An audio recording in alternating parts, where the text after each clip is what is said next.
So hi, I'm Sarah from the upcoming. An absolute pleasure to be with you here at London Film Festival.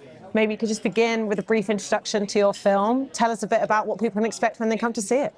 Sure, I'm Reid Davenport, the director of Life After. This is Colleen Cassingham, the producer. The film looks at the case of Elizabeth Bouvet, who in the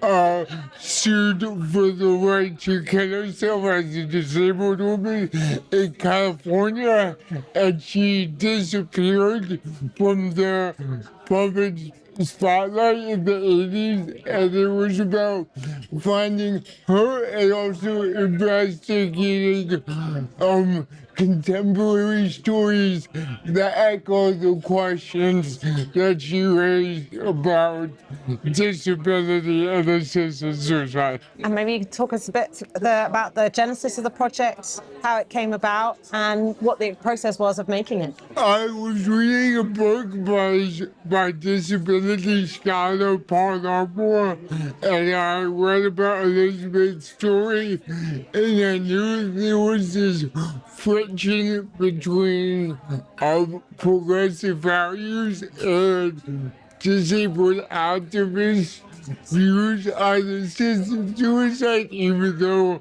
those disabled activists are usually progressive. And I saw Elizabeth Bouvet as a way to tell that story and to illustrate that friction. And then I teamed up with Colleen and the production company wanted to do films, and we made the film. Yeah, a lot of the making of the film consisted of trying to track down Elizabeth Bouvet and find out what happened to her after her time in the spotlight under this very heated sensationalist point in her life, to find out what happened in the decades since. And so we met her two sisters and found out a lot about what happened to her and the reasons that she wanted to seek to end her life at that time, the real reasons, not what the media reported. And then we also did so much research about contemporary stories where disabled people have been dying prematurely, whether under sort of assisted dying measures or at the hands of ableism, medical ableism that permeates society. So there are these resonances around what dignity and autonomy and agency look like in relation to disability, and that's what the film uncovers. I mean, we can talk a bit about your collaboration, why you came on board, and why you felt this was an important project to take on. We at Multitude Films knew that we wanted to produce this film, not only because Reid is an incredible artist and thinker and brings an incredible perspective as a disabled filmmaker. We loved his first film. But also because the perspective that he was bringing to this story was one that really challenged me and our team.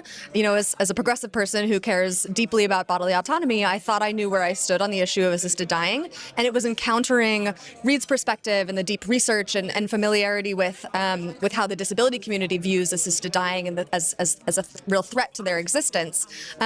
My perspective was really expanded, and so we knew that we hoped to make a film that would do the same for a wider audience, and that's an exciting thing to do. And with documentary, it goes beyond preaching to the choir and aims to invite people in a larger conversation about the kind of society we want to live in. And what does it mean to you to have the film here at London Film Festival? I mean, there's no better place to premiere in the UK, and obviously the topic is really relevant to the UK right now with the changing laws. So I feel like in many ways we are in the belly of the beast, or kind of ground zero of the UK, really thinking about this law and how it would change society, and at the same time we are seeing cuts in support in the UK. So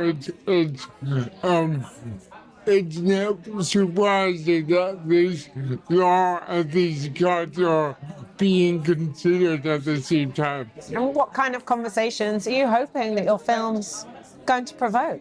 I hope these kinds of conversations about how austerity and not supporting disabled people will potentially put disabled people in a position of desperation, and that the law could always be expanded to resemble that of the Canadian law that would allow disabled people to access death.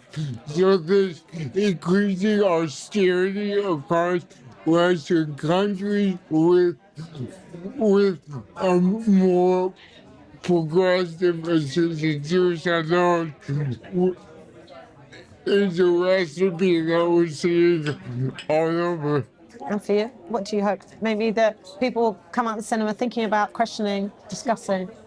Yeah, I mean, I think there are many different access points to a variety of audiences for this film, whether you care about bodily autonomy, whether you care about disability justice, whether you care about valuing human flourishing. There will be something to challenge and resonate with you in this film. I think it's particularly resonant in this political climate across both North America and Europe, where we're seeing a sort of rightward lurch that it permeates sort of our economic policy, our cultural valuation or devaluation of huge swaths of people, increased eugenic rhetoric. It's really disturbing, and this film has a lot to say about this particular moment and hopes to make an intervention and mobilize sort of a critical mass of folks who say, like, it's important to build a society that values everyone and that has the infrastructure in place to do so, rather than just giving up and saying, death would be easier. Let's mobilize to build a society built on care.